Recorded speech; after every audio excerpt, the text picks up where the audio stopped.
Hey folks, this is Vagrant. Welcome back to Disco Elysium. In the last video, we finally we went through the old bookstore and we found the lass who creates her own custom dice, and we solved the mystery of the spooky entity, which is, you know, what all good detectives do.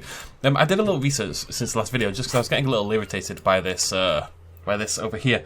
And as it happens, so basically, what we're playing here is Disco Elysium, the final cut, and this is the version that added voice acting and a bunch of other things to the game, in kind of like an all-in super-duper package, sort of shebang, like a re-release with some things changed.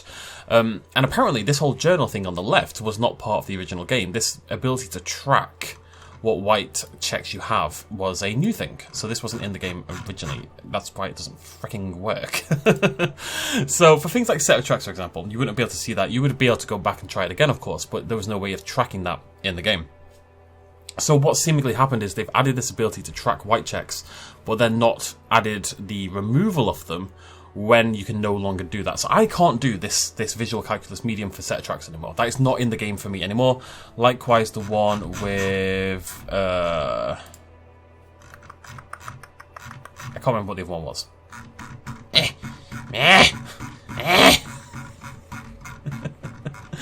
The knick-knack stand. I can't do that one anymore either, probably because we bought the raincoat, right? So although I can't do those anymore, they're still listed. They haven't fixed that, and they're never going to fix it, given the company has basically ceased to exist. I feel like a lot of what I'm doing at this point is waiting for this western part of the map to open up, and that is going to happen tomorrow. So what we're going to do is we're going to start things off with our journal, our ledger of failure and hatred. We're going to mark down our cases. This takes half an hour per case in game time, and we're trying to get to 9 PM. So it's the ledger you found in the trash. A cabbage of papers hanging from the arson. Petty theft. That's you not don't that, is it? exactly It's close them. this one? It takes about Yeah, there we go. half an hour 1, 2, to piece 3, one 4. together, using the system you've devised. Which one do you want? So that's going to take us to 8:05 by the time we're done with all this, if not a little bit further, because we're going to be clicking things, and we all know what clicking things does. So that'll get us to near 9 o'clock, and then we can go back to the building, we can talk to the smoking person, and we can try to talk to that person about the tattoos. Then we can go forward to tomorrow, and hopefully things will open up a little bit more. That is the current plan. So, the unsolvable case. A.K.A. Leslie and Burke. A.K.A. The public indecency drunk and the property damage drunk is a cursed case. It has been passed from unsuspecting officer to unsuspecting officer for 10 years. On January 29, the unsolvable case made its way to you. Why you accepted it is unclear. Every officer, and indeed most civilians in Jamrock, know it's unsolvable. I'm very much the type of person, if I was given something said, this can't be solved, nobody can solve this, I'd be like, yep, give it, hand it over. I'm not saying I would succeed, don't get me wrong, but hearing that something's unsolvable makes you want to solve it even more, surely. You were so drunk, you didn't remember what it was when you signed on. That, or you were high. Or I have an incredible ego, leave me alone, electrochemistry. Leslie will always take his pants off when he's drunk. Burke will always trash everything. It's just what they do. It is their nature. You cannot change the nature of a man, and you can't lock them away because public indecency and small-scale property damage are not punishable by incarceration. And as we know, it's the nature of the thing that matters more than the form of the thing. The only way for Leslie to stop flashing his genitals to bypassers and for Burke to stop dismantling signage and rear-view mirrors would be for them to stop drinking alcohol, which, in their 40s or 50s, it's hard to tell because of their distorted features, is a medical improbability on par with you ceasing to produce the expression. So Leslie is a flasher and Burke destroys things. They're 40, 50 years old or so. They keep drinking and we can't jail them, but they're going to keep doing it over and over and over again. How do you solve the case? You would think that, but you're wrong. Where's the fun in exposing your genitals or breaking stuff in your own home? No, Leslie and Burke are on the corner of Main Street and Perdition because that's where the action is. Can you keep yourself off the streets? Threatening fines, dragging them to the station, locking them up in the hellholes they live in, locking them up in the station, hypnotherapy, even trying to get the local gang of Zemiaki to take them out. The Zemyaki gave them ethanol, so Burke and Leslie would expose and rampage even harder. You tried it all, and still the complaints wouldn't stop, as they hadn't stopped for 10 years.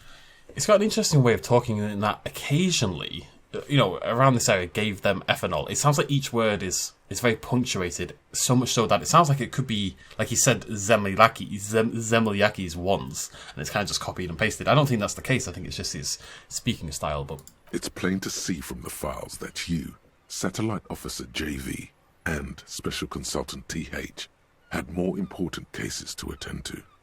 You uncover cross-reference to several ongoing investigations, each brought to a standstill every time you drive down Main Street. Because there they are, on the corner of Perdition. And what is Leslie doing? Public indecency. Good, you're learning. If the files are to be trusted, that's all there is to it. That and Burke breaking things, and the fact that they're both drunk. But then again, so are you. The case becomes considerably less comic one day when Burke takes a swing at your ledger. He must have it confused with the property he likes to damage. But the joke's on him. You're drunk out of your mind on potent Pilsner. You slam the hardened plastic board in his face. Then you proceed to beat him unconscious with it. Jesus. In the process, the ledger sustains damage.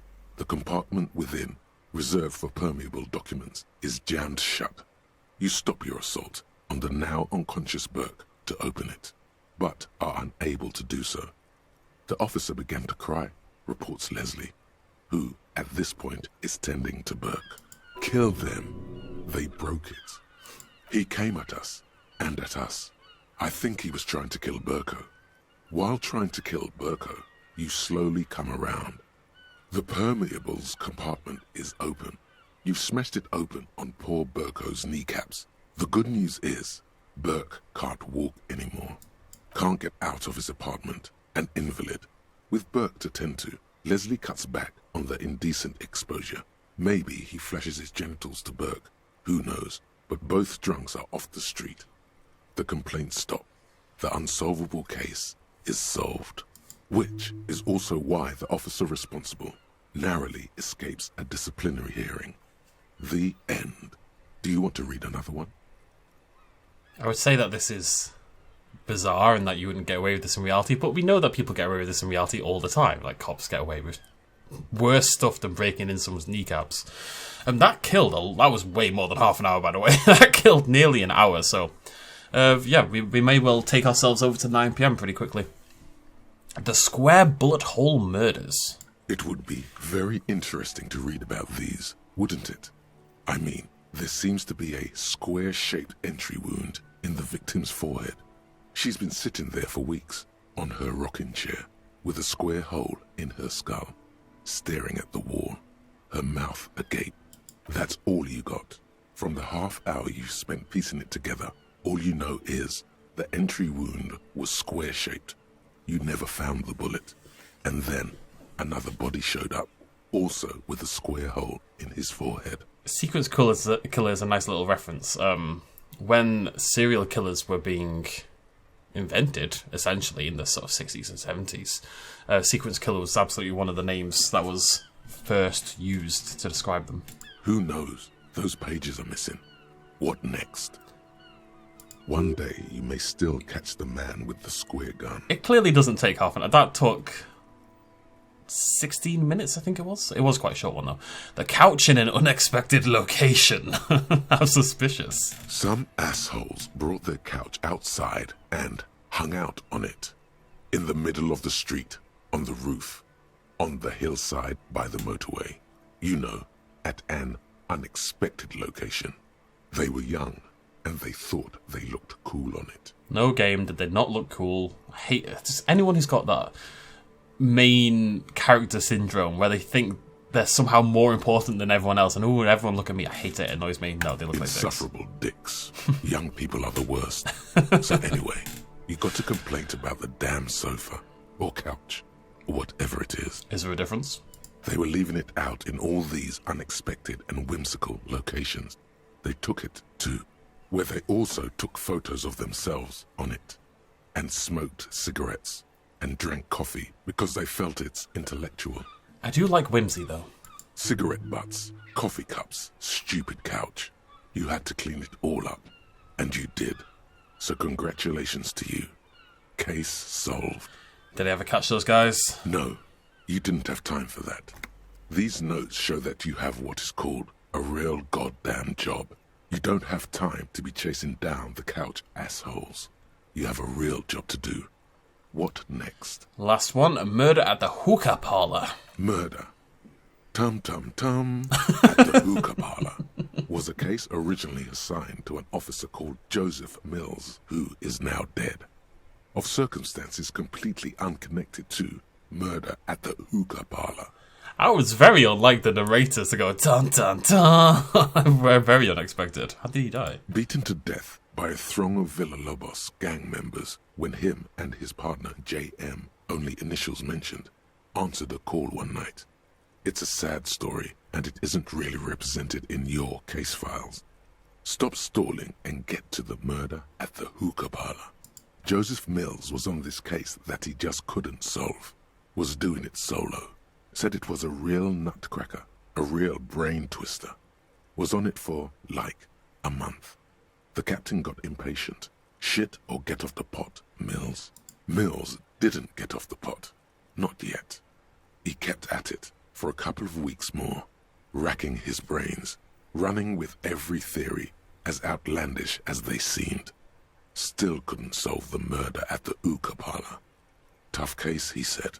Toughest he's ever had. I will say this game is exceptional at building a world. Like the world building, even if you're struggling to follow along with everything, because I know I do at times, and I know there's comments about it in the, you guys have just seen the first few episodes now, and sometimes, especially when the likes of Measurehead talk, it can be a little overwhelming and a little like, what the fuck is he talking about?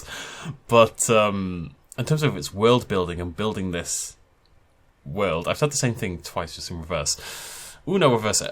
It's really good at that. Like, I can already imagine Mills at the police station working on murder at the hookah parlor, and I can picture him and how the police station looks and all this, just because of how the world is very textured, is the word I'm looking for. There's lots of little granular details that seem irrelevant. I'm sure lots of people playing the game do skip past it. But it's these little granular details that really contribute to that overarching feeling of inhabiting this place. No, he was awful. Awful sense of humour, too. The worst jokes you've ever heard. Really rapey.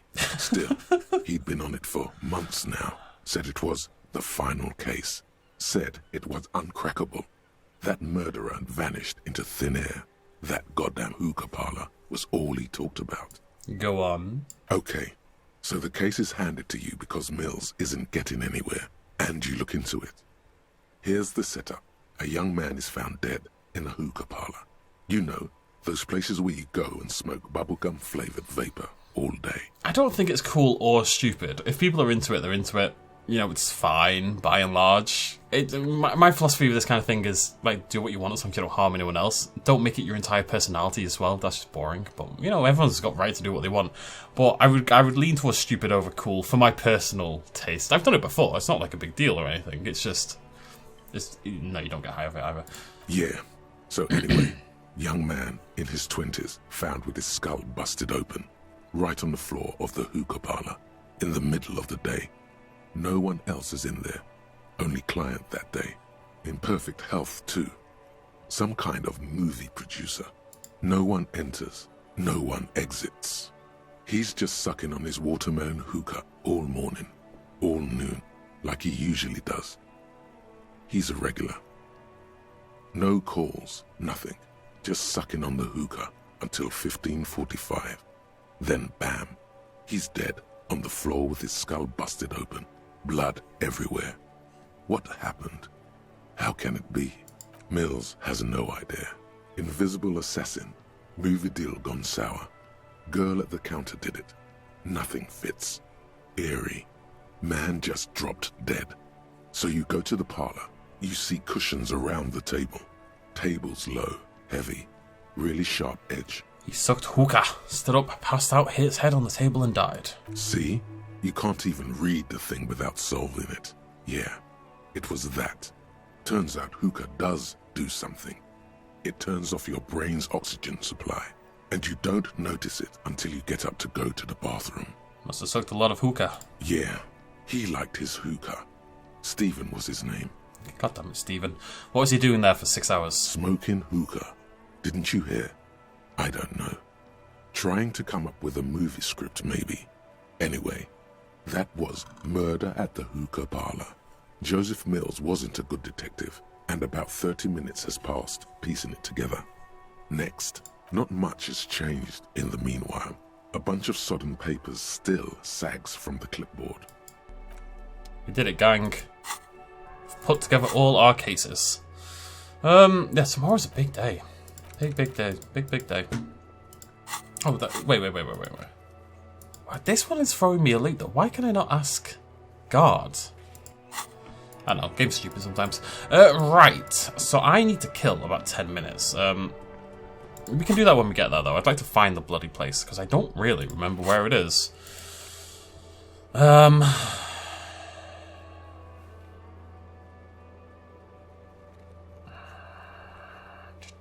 just trying to piece it together in my mind. I mean, it's on the northern side. The building was on the northern side. I'm gonna go... I think it was it must be down here, because Kuno S, we approached her on the way back, if I remember correctly. So, have we been down here? Wait, no, I don't recognize this place. No, we do. We've been here, right? Have we been here? I don't think we've been down here, but I think it's up here. I remember this wall, weirdly enough. Just an ordinary wall. Nothing to see here. Alright. Eh? Because you see it, finally. This wall is sublime. Look at it. The shadows, the colors. The game is being very nice to me lately. I'm gonna fail like a 90% or something to make up for it. I mean, the wall is beautiful. I know this is it's just a wall, and I think it's taking the mick a little bit. But look how it's painted. I think it's genuinely beautiful. Let the conceptual joy flow into your pupils and blossom into thoughts in your brain. All the other walls on all the other houses must make a pilgrimage in adoration of this, the uncontested pinnacle of wallcraft. Color peeled from the very face of God. More. Oh, Wallfather. Kim, I must... No, there's nothing to add to perfection. Your loss. Farewell. Rain-washed wall at the end of the world. Oh no, now I want to paint it. Rain darkens the... Huh? Look at the wall. Huh? He sounds tired of it all. Oh, sorry. Cindy the Skull has all the necessary materials. Talk to her. Yes, I must talk to Cindy. If you must. Sorry, Kitsuragi. I didn't expect this. So that's Kuno S. Cindy's inside this, but we can go talk to Cindy now. That might kill the 7 minutes I need to kill. What's this? What are you? What do you do?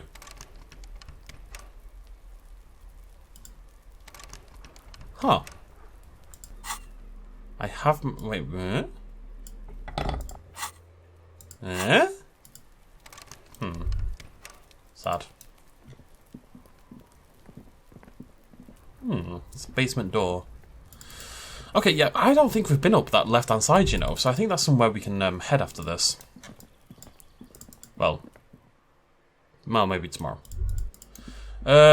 She's on the balcony, Cindy, right? Not this way, though. This is going to be hard to piece together. I believe that house there is the one I'm looking for the smoking man, but we've got 7 minutes to go yet. I think it probably has to be 9 o'clock on the dot. We're also waiting for this person to turn up. Now, Cindy was down here. Out here, I think? Or out there? I don't bloody know. Cindy! Yeah? No? Maybe? Where the hell am I? Inside the frame of a motorcycle in repair and the tools you sit... Wait, Cindy's up there. Wait, have I been down here before? Oh! Wait, this is... Oh, okay. Right, so I don't think I've been down there at the docks. We'll do that later, though. This is all very confusing. What is this again? Something in there. Book 16 Days of Coldest April. Alright, don't mind if I do. This must be the floor with Cindy. Yes, great success. Cindy, I need some paint. I'm going to make the wall pretty. Hello again, officers. Have you come to admire my mural? I need some paint. What for? For art. It's for art, okay? Well, if it's for art, but what kind of art are we talking about? Grand art. Art deluxe. The artiest. The most groundbreaking. The... Everything's sad and shit. We need art to make it okay. Just give me the brush. That sounds like what you would go for. Sounds like you're just about to live out your self-pity, not make a statement. I can't have shit art on my conscience. Damn it. No brush then. Not a problem. You're about to cry internally, aren't you, Piggy? Oh, pathetic. Just give up. Art isn't for you. But it is for me. Come on, 3%. Oh no, it's a red check. No, we're not touching that. Oh, that's scary stuff. We'll come back later on. You want to talk about the murder? Maybe you can tell us something about the murder victim's missing armor. What do I care about some fucking tin eggshells? Is an armor art? Art for the body? Ugh, alright. Sad Piggy. I'll give you this one. I saw a little girl in the fishing village running around with military-grade handwear. Look cute as hell. If you haven't been there, the village is a shithole down the coast from the main plaza. Have a good time. Will do. Little girl wearing the gloves there. No. That's all the snitching Cindy the Skull does for today. Actually, I don't even know why I told you what I just told you. I have a weakness for animals. It's the animal thing again. Damn it. She looks at you, a little sad suddenly. Or a weakness for police officers, miss. Thank you either way. Catch you later, Cindy. Right, I need to kill 3 minutes.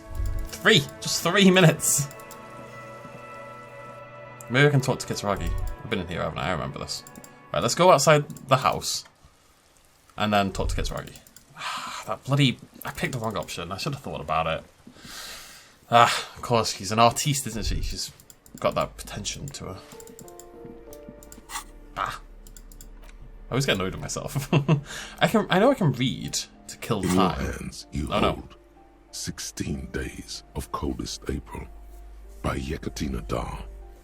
The cover image shows a row of concrete apartments above which span a black and white rainbow. I don't want to kill much time, that's the problem. Indeed, the book is unusually heavy in your hands, as though the cover were lined with lead. How long is this book anyway? You flip through the book. The pages are thinner than you realized, and the type quite small and tightly set. It's nearly 600 pages long. Real art is dense and difficult. If it didn't feel like you had to wrestle a suicidal bear to get through it, you weren't really reading. No. Okay. Animal beauty. That's a little girl in the fishing village down the coast who knows something about the armored gloves. So am I going to pull... I have to wait till Kitsuragi's gone, somehow. And then I'm going to try to pull the... I've been missing some stuff. Now I'm going to try to pull it off. Oh, hello. +1 to indirect modes of taxation. Okay, interesting. Don't think I've had the opportunity to tax someone so far, but that's definitely interesting. What are we doing with our lives? What's this door over here? I don't remember. Oh, that's the last in there. God, I gotta kill 2 minutes.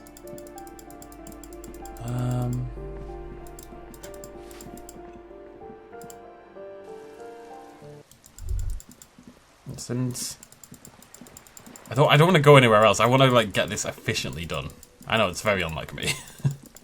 Back inside. I got a little confused. A little turned around. That's okay.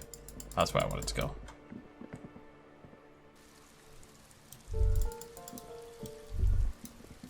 So apparently if it's white, by the way, it means you can't open it, and green means you can.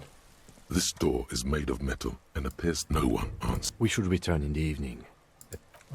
Right, okay, but that killed a minute, so if I do it again... We should return in the evening. Eh? This Come door on. is no Come one. on. We should return in the... Come on. This door, no one. We should return in... No one. We should return in... Alright, Kitsuragi, let's chat. Yes? You seem to be following me. Excuse me? Nothing, just an observation. You have a distinctive way of walking. If I were to walk in front of you, we would surely collide. Wait. What do you mean distinctive? I hope you don't take this the wrong way. It's just a collegial observation. In the 57th, we call it the Jamrock Shuffle. Officers from Jamrock's 41st Precinct tend to move a bit erratically. I wish I was paying attention over here, because he seems to have come out of absolute thin air. They say it's a scene-clearing technique developed by one of your lieutenants for gathering evidence. It's erratic, yet thorough. Prioritizes containers. That's racist. He simply nods. Oh, God. Put skill points into logic to open this white check. I don't have any skill points, right? I don't think so. No. Okay. Cheers, Kisaragi. Well, that's all I really needed. That's racist. John Demery, you found me. The young man on the balcony gives you a bright smile before taking another drag from his cigarette. His slender figure is backlit by city lights, its distant streets and motorways flashing like diamonds. I don't think it is. He's standing in front of a wall. And his shirt is still unbuttoned. We got your hint. Found the key right under that stone. Beautiful. He replies, smiling. As he looks at you, something sparkles in his eyes. So tell me, are you here to make things right again? I'm not going to make things just right. I'm going to make them spectacular. That's what it made me for. Beautiful. He says again, a nearby street lamp casts shadows on his chin, drawing out the slender cheekbones. I have some good news for you. My Sunday friend is visiting me tonight. I told him about you and he'd like to say hello. Step in. He's already waiting. Why would I want to meet your friend? Trust me. You do. Okay, but the view is pretty. Mm-hmm. That's why I chose this place. Martinez is special, isn't it? Wait. Suddenly you're digging things? Kitsuragi, please. Very well. That's nice, but I don't have anything to tell you. It's my friend you're looking for, not me. He takes another drag of his unfiltered cigarette and looks around. It's getting dark and the neighboring windows have lit up, one by one. Downstairs, a cat crosses the yard, disappearing into the bush. Thank you, Perception. That's very important information. Besides, I've got to run. Run where? To the city. It's a beautiful night. A man on high heels stumbles out of a basement club, music blasting over the entire district.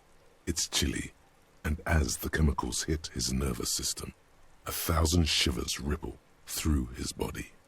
I really like Shivers. Shivers is cool. Go on then. Take care, alright? Oh, hello, my experience. Okay. Lovely, lovely. Always makes me happy. And he's gone again. Looks like it's becoming a theme for him. He's always leaving. Why is he always leaving, Kim? Who knows, detective? It's a mystery. Something so different about him I can't put my finger on. Different, of course. Why is his shirt always unbuttoned? His shirt. The lieutenant squints his eyes, trying to hold back laughter. Kim, what are you implying? His shirt. His shirt? He's trying to dive deep into the mysteries of his shirt. His shirt. No, I don't know why his shirt is always unbuttoned. His mouth tightens as though trying to hold something back. Come on, detective, let's go. We've got a potential witness to interview. His Sunday friend, remember? He nods at the apartment door before you. Is this a... I feel like it's because...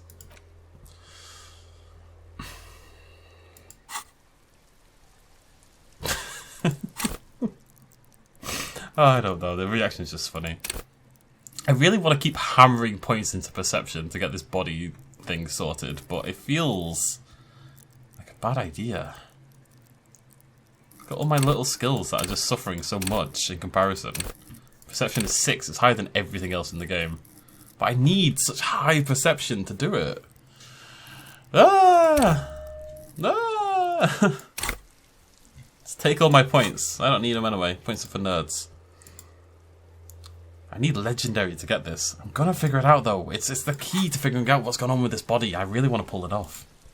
I'm sure perception will be useful for other things, right? Anywho, here we are. A quarterly business magazine. Something I can steal.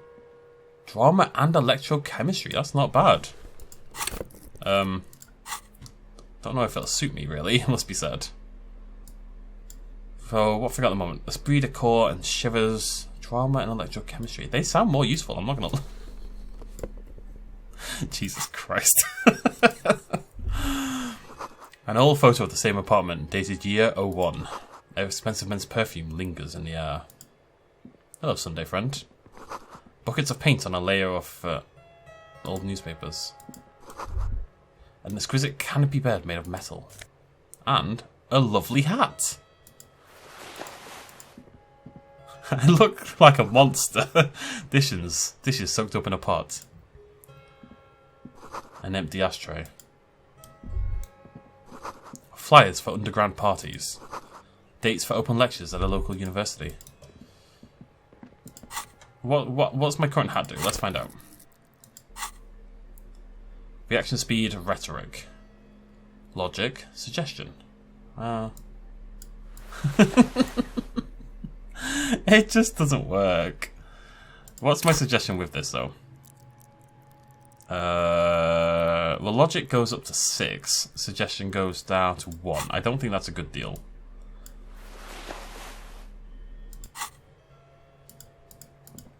Hello, Sunday friend. You have acquired the robe. Keep it, officer. It looks good on you. Oh, thanks. My name is Charles Vildrouin, and I am an official with the coalition government. I work for the Institute of Price Stabilité on assignment from Sur-la-Clé. I heard you talking to my friend outside. Very good. Super. I am here to assist you in any way possible. Ask me about the hanging. Super. Hanging? What a drag. He seems like a cultured gentleman. You should ask him about the finer things.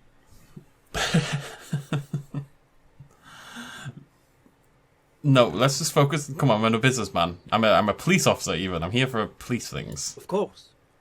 Let me just say it has been an emotional week for me. He forms a little rooftop with his fingers. Cold air comes in from the balcony. The lieutenant takes out his notebook and nods to you to proceed. You actually witnessed the lynching? I'm sorry to say I did, officer. Start from the beginning, if you don't mind. Officer, it's very difficult to describe what I saw that night. It was so surreal to me, like in a play. Sunday's friend is full of grace. He holds out his hands and blossoms his fingers, like a drama teacher setting the scene. I'm just doing that myself to try and imagine it. I feel it's like a jazz hands, but really slow, and both hands together and purring outwards. What do you mean, like in a play? It was just so strange. I could barely comprehend what was happening. I was on the balcony when it happened, getting some fresh air. I remember that first they came in, carrying what looked like a body. And then I saw all the surrounding windows go dead, one by one. That's when I understood. I should not be seeing this. Sounds like the victim was unconscious, or at least incapacitated. Who Well were done. they? Can you describe them? I couldn't see their faces well, and there were quite a few of them. But they were very loud and very Martinez. He pauses, looking for the right wording. Let's just say that the laboring classes can get rather expressive with their profanities.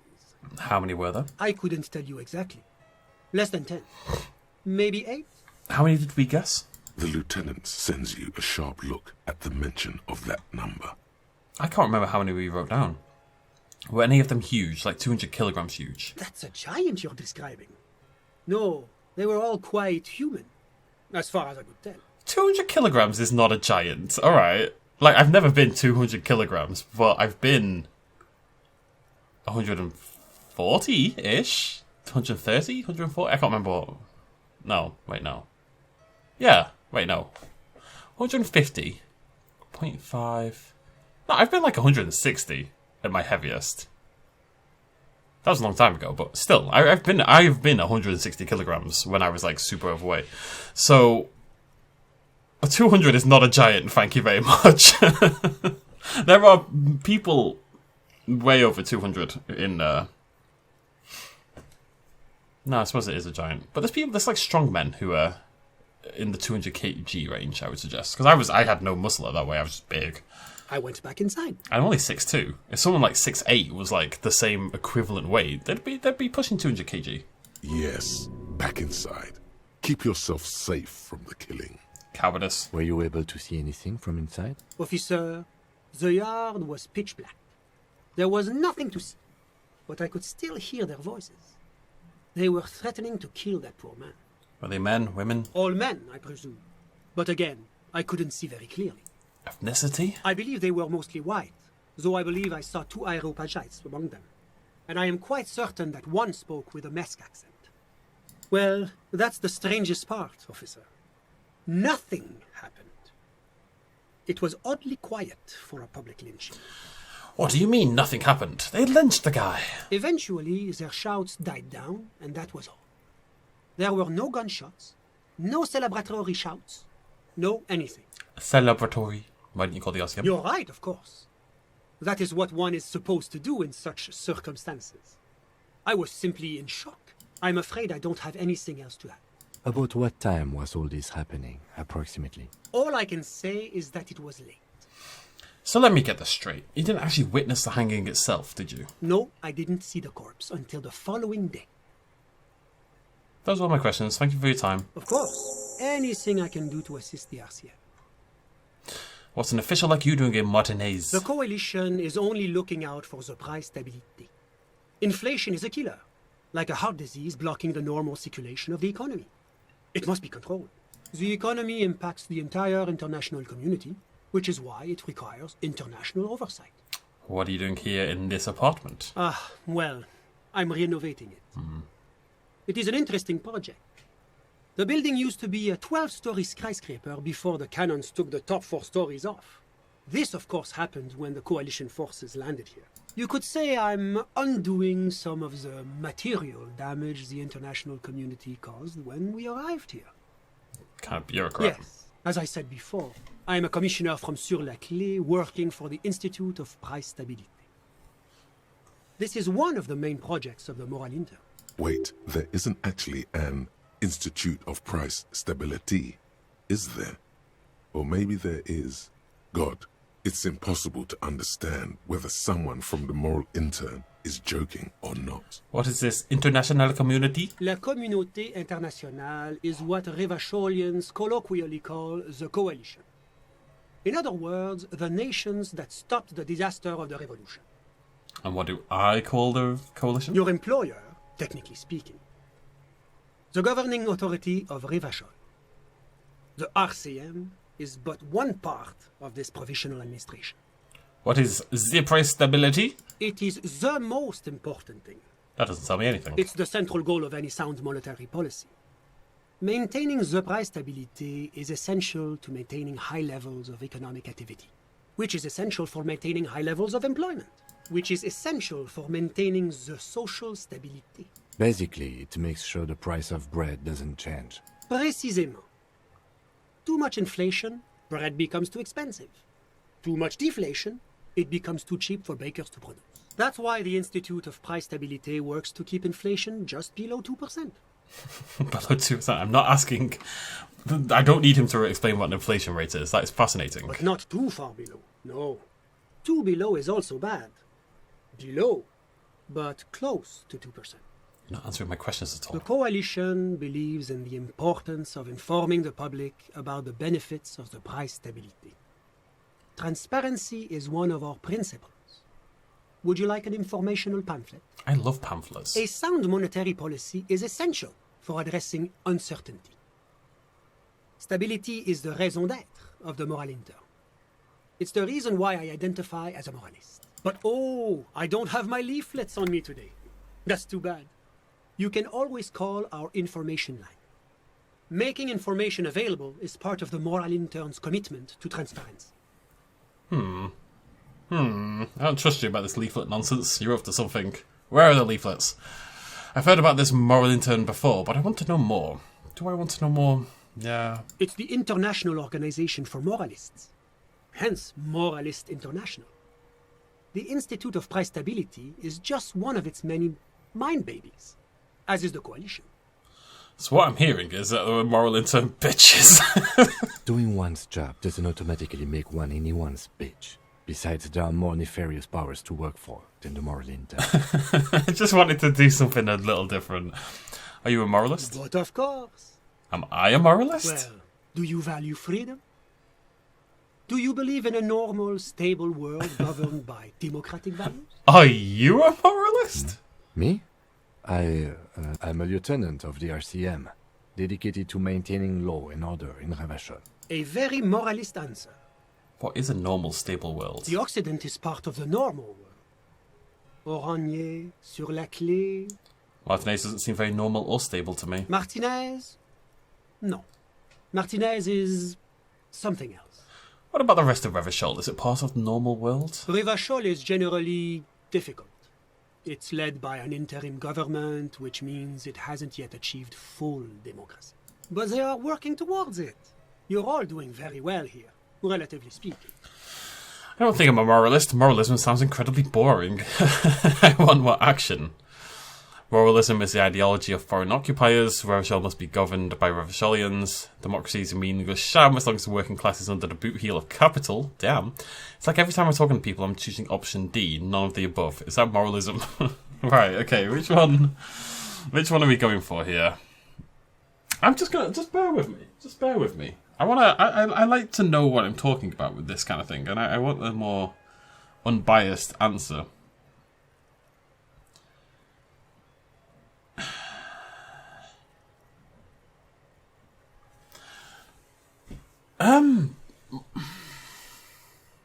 So the moralists, the foreign government is moralist, and they have many arms. One of which is the RCM that we work for, the police force, and they've come into Revachol, which does not currently have. Revachol has a temporary government. The moral intern doesn't run Revachol, right?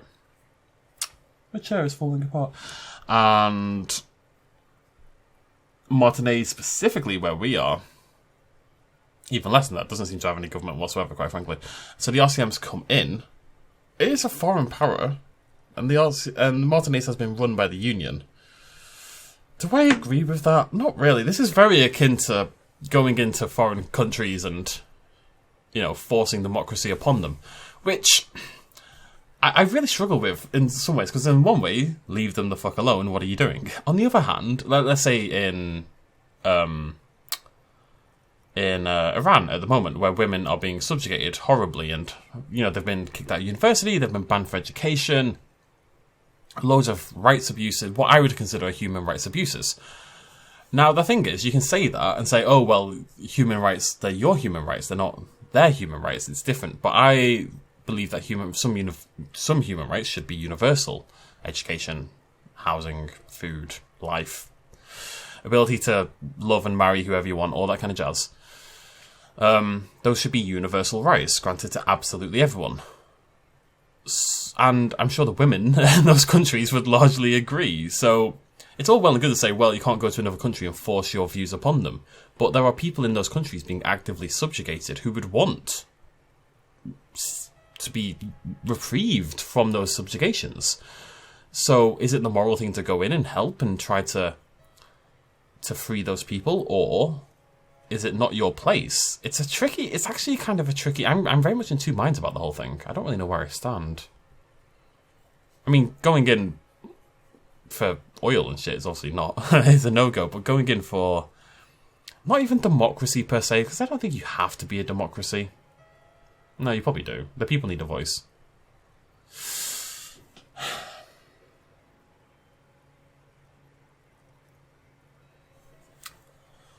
I do like this answer. I'm going to go for this answer.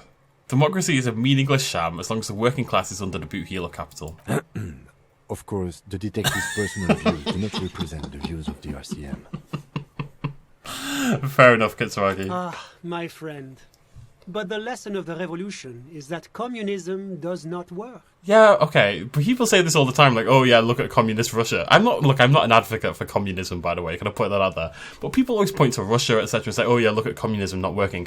Except, what about all the bajillions of times that freaking capitalism hasn't worked? Capitalism consistently doesn't work for billions of people, and yet it's never given the same attention. None of it bloody works. Eat the rich. Anyways, you tell me this world here is working out well. It's moving towards the right direction, and that's all that matters. Progress is measured in centimeters, my friend. Nope, burn it all down. Now, enough of this delightful political interlude. Was there anything else you wanted to ask? What is Sur le Clef? What's there to say? Sur la Clé is a modern, urbanized country that measures very high on the Human Development and Freedom Index. Mostly, though, it's known as the executive heart of EPIS. It's Switzerland. Moreover, it is a great sponsor of less emerged countries. Revachol is only one of its many darlings whose progress it supports and cherishes. So this is so condescending. Darling? That can't be an official designation. What makes Revachol so Leclerc's darling? Because a great percentage of Revachol's culture hails from Sur-la-Clé. Its language, its people, its cuisine even. Or at least in the downtown La Delta area.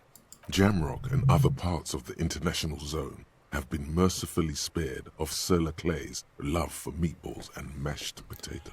It's Sweden, isn't it? And it's a kind of a reference to Geneva. Geneva's in Sweden, right? I worry that I've said so many things in this series that make me seem stupid. I'm not... I don't pretend to be particularly clued in politically. I keep up to date. I have opinions.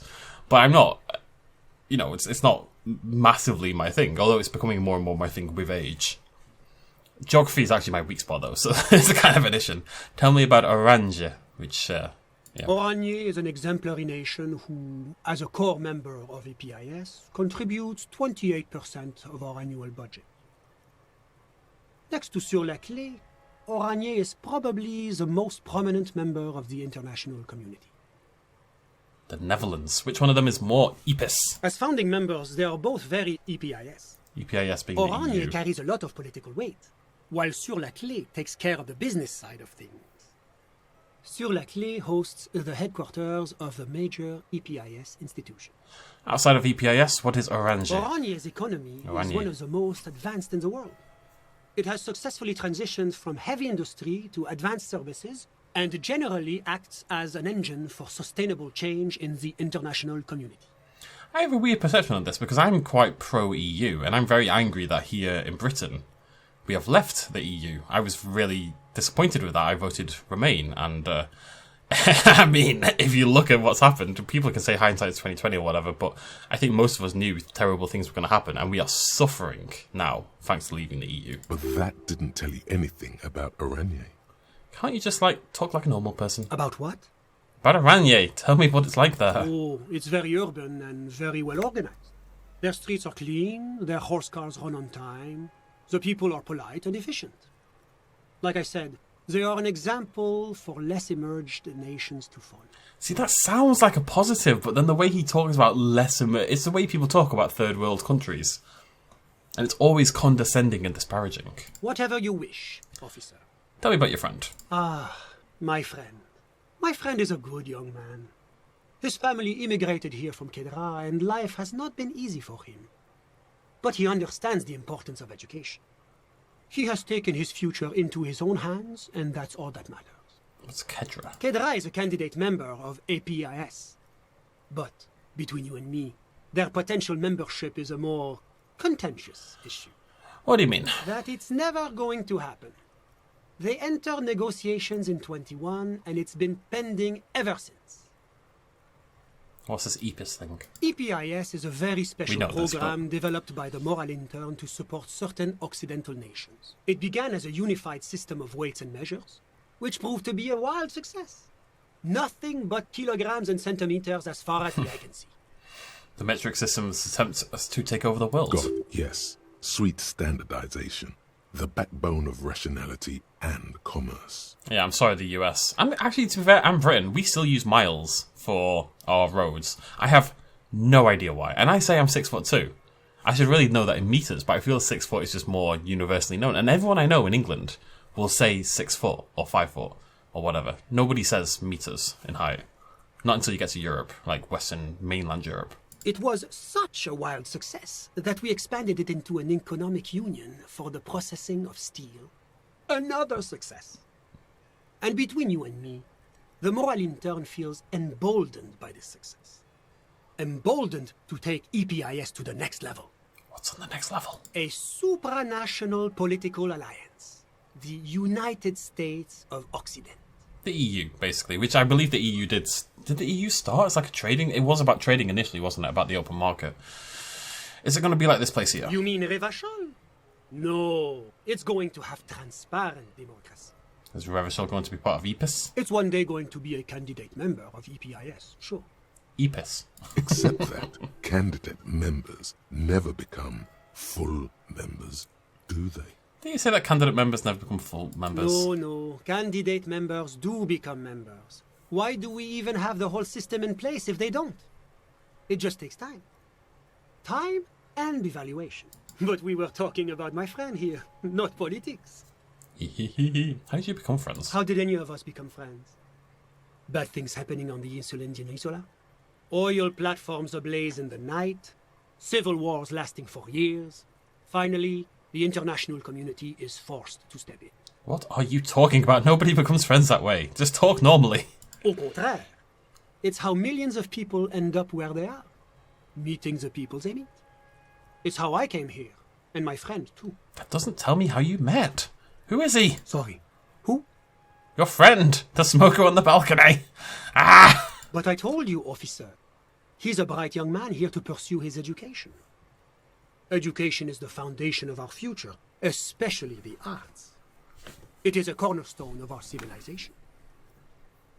I hate bureaucrats. This is what the people felt like in Shin Godzilla, right? Like this right here. This is how Japan feels about its bureaucracy. Because Japanese bureaucrats are very quintessentially just like this, when nothing gets bloody done. Everyone just talks around in circles. Down with the moralists. What's his real name? Officer, you have to understand. I can't give you his personal information. I'm sure you have your own methods and databases, right? Please don't put me in this situation. So all you can tell me is that he's here to study the arts. He's deeply enmeshed in the study of the fine arts, yes. Which arts? He's a truly free spirit. He likes all the arts. Perhaps graphic design, printmaking, who knows? The world is open wide for a talented youth like him. But you should know. You're his friend, apparently. What are you doing in his apartment by yourself? I'm just enjoying the view. What view? Listen.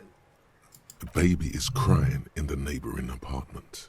There's a crying baby. No, listen. The Insulindian Bay. What about... I was asking about your friend. My friend comes and goes. I'm sure you've seen him around. He's a busy bee. A busy bee? What an odd choice of words. I'm all ears, officer. A moment, officer. Do you have everything you need from me? I'm afraid we won't have the chance to speak again once you leave. Why can't we talk later? It's against diplomatic best practices for an official in my position to be discussing murders with local militiamen.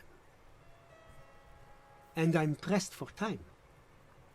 After you leave, I should be leaving as well. That's not the real reason he's so apprehensive. Men in his position shouldn't be seen loitering around in underprivileged young men's apartments in the middle of the night. Sure, go ahead. It's a beautiful space. Let me know if you have any further questions. I'm not crazy to think that basically Was there anything else? the young dude is... My friend. What about him? Sorry. But Yeah. I told you, officer, he's Yeah. deeply in... He's Yeah. a truly free spirit. Yeah. I'm just enjoying the view. Isn't it rude to be left alone? We're old friends. Nothing's taboo between us. He comes and goes. I'm sure you'll see him around. He's very active. I'm all ears, of course. Alright.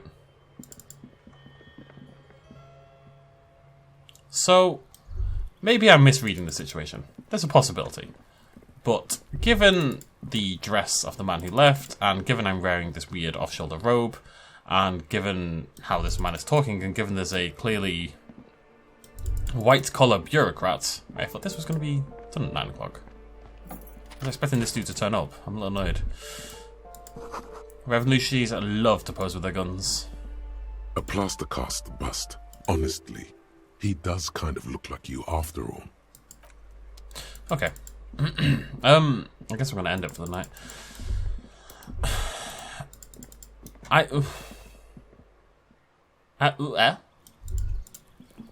So yeah, given everything, am I right in assuming that the this is a prostitution kind of situation, right? Because he clearly doesn't know anything about him in reality. He's just throwing up bureaucratic answers. He's trying to pretend that he's not there for a little bit. When clearly, because he's a white-collar bureaucrat and he can't be seen banging underprivileged kids in the middle of the city. Not kids, you know what I mean? So, it seems like he's just trying to kind of cover his tracks. That feels very obvious to me, but I'm worried that if I'm off base, people will find that insulting somehow. But I don't think they should. Not window special. Right, anyways, I'm gonna go to bed. I look fine. See you, kids, Rocket. I'll see you tomorrow.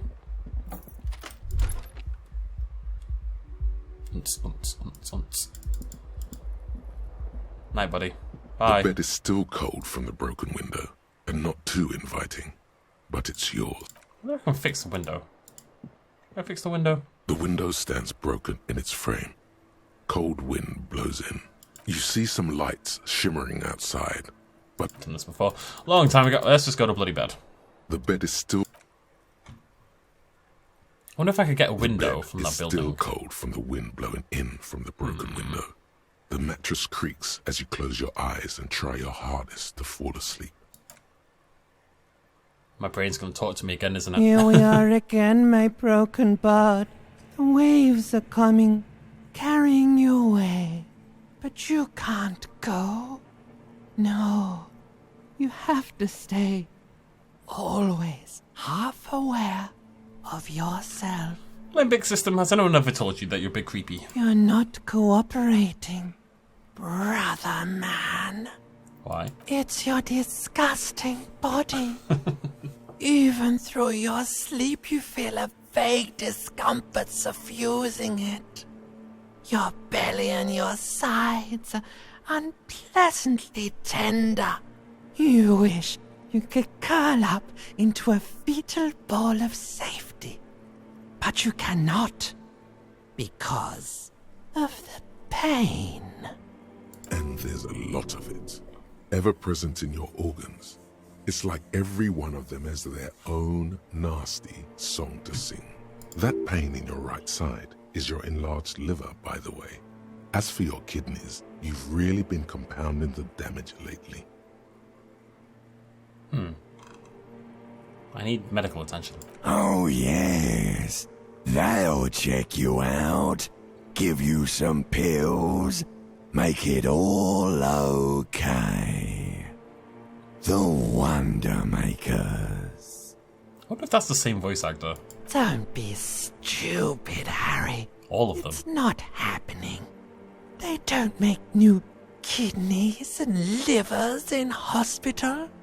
All you've got to do is pray to God it passes and stare at the flickering darkness.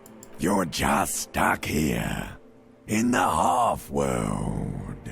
Could try looking at other people, really looking. But why would you want to start doing that? The limbic system every now and again sounds like the flickering darkness. It sounds like Jennifer Coolidge. Is that her name? Yeah, Jennifer Coolidge. She is Stifler's mom in American Pie, but was also really good recently in The White Lotus, which I binged the hell out of over a couple of days. Love my social satire, etc. It sounds like Jennifer Coolidge. It's from me. I love. So, looking at people all the time. I like people. Sure you do. They're all so friendly, aren't they? I mean, generally, yeah. At least they're interesting.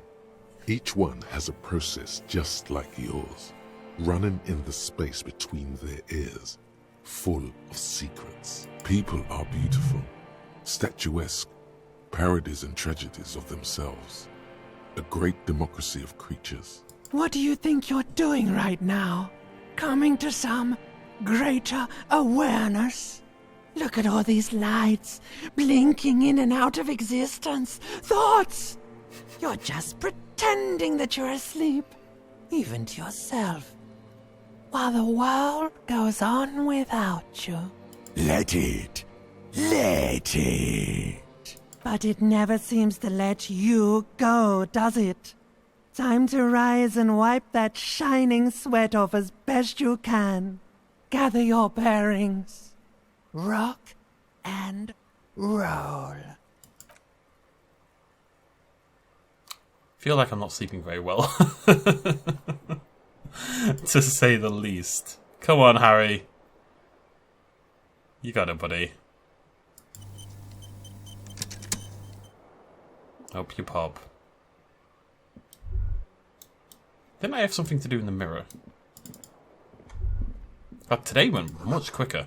Words fail to describe how rank it smells in here. They should have sent a poet. Interesting. A mirror hangs on the bathroom wall.